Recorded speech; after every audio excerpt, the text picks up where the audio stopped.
Hello everyone. शुरू करते हैं आज की स्टोरी। हमें कभी एहसास नहीं हुआ कि हम कब बड़े हो गए। We never realised when we grew up. We never realised when we grew up. My childhood memories are still fresh in my mind. मतलब मेरे बचपन की यादें अभी भी मेरे दिमाग में ताज़ा हैं। I grew up in a village where I had many friends. मैं एक ऐसे गांव में पला बड़ा हूँ जहाँ मेरे कई दोस्त थे। और and we spent most of our days enjoying each other's company, playing and exploring the jungle. और हम अपने ज़्यादातर दिन एक दूसरे की कंपनी का आनंद लेने, खेलने और जंगल की खोज में बिताया करते थे। We often went to the jungle for fun.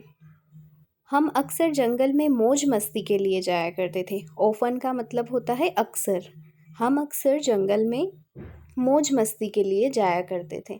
And sometimes picked guavas from the trees and ate mangoes.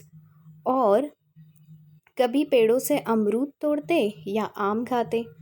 Eight that time मतलब उस समय हमें at that time we had no worries. मतलब उस समय हमें कोई चिंता नहीं थी। Life was a joy. जीवन आनंदमय था। Even if our parents gave us just 10 rupees to spend, we were happy. यहाँ तक कि अगर हमारे माता पिता हमें खर्चे को 10 रुपए देते, हम बहुत खुश होते थे। When we were younger, there was neither mobile nor internet. जब हम छोटे थे तब न तो मोबाइल था और न ही internet. And what usually happened was that when it got dark, everyone in the village would come out of their homes, talk to each other, and the kid would play together. और आमतौर पर यह होता यह था कि जब अंधेरा होता था तब गांव के सभी लोग अपने घरों से बाहर निकलते थे, एक दूसरे से बात करते थे और बच्चे एक साथ खेलते थे। लेकिन समय के साथ चीज़ें बदल गई। But over time things changed but over time things changed. People started living the village in search of work.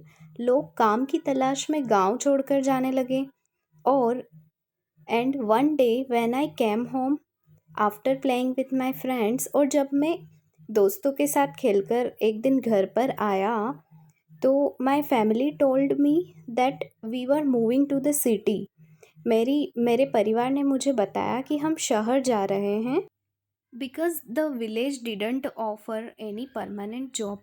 क्योंकि गांव में कोई स्थायी काम नहीं मिलता। I was happy to hear that because I always wanted to go to the city. मुझे यह सुनकर खुशी हुई क्योंकि उस समय मैं हमेशा शहर जाना चाहता था। But after coming to the city, but यहाँ आने के बाद it feels like everything has changed. यहाँ आने के बाद ऐसा लगने लगा कि सब कुछ बदल गया। We have become so busy in life that we want even get time to go back to the village. हम इतने बिजी हो गए लाइफ में कि हमारे पास इतना भी टाइम नहीं कि हम वापस अपने गांव जा सके।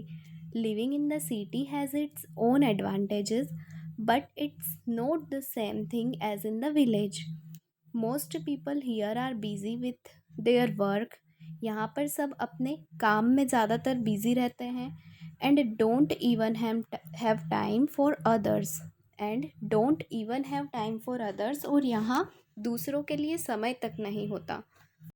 रिसेंटली मतलब अभी I got a few days off from work. मुझे अपने काम से कुछ दिन के लिए छुट्टी मिली। So I thought of going back to the village. सो मैंने सोचा कि मैं वापस गांव जाऊं। It had been 5 years since I had gone back to the village. मुझे वहाँ जाए 5 साल हो गए। एंड वेन आई वेंट, और जब मैं वहाँ गया, I saw that a lot had changed. मैंने देखा वहाँ बहुत कुछ बदल गया था। I met my old friends. मैं अपने पुराने दोस्तों से मिला। Went to the jungle. हम जंगल गए एंड फेल्ट नॉस्टैल्जिक। मतलब पुरानी यादें ताज़ा करी। I wanted to stay a few days more. मैं वहाँ और दिन रुकना चाहता था but time was running out. So friends, आज के लिए इतना ही। और ये स्टोरी आपको कैसी लगी ज़रूर बताना, और वीडियो को लाइक करना, और ऐसी ही स्टोरीज़ के लिए चैनल को सब्सक्राइब करिएगा।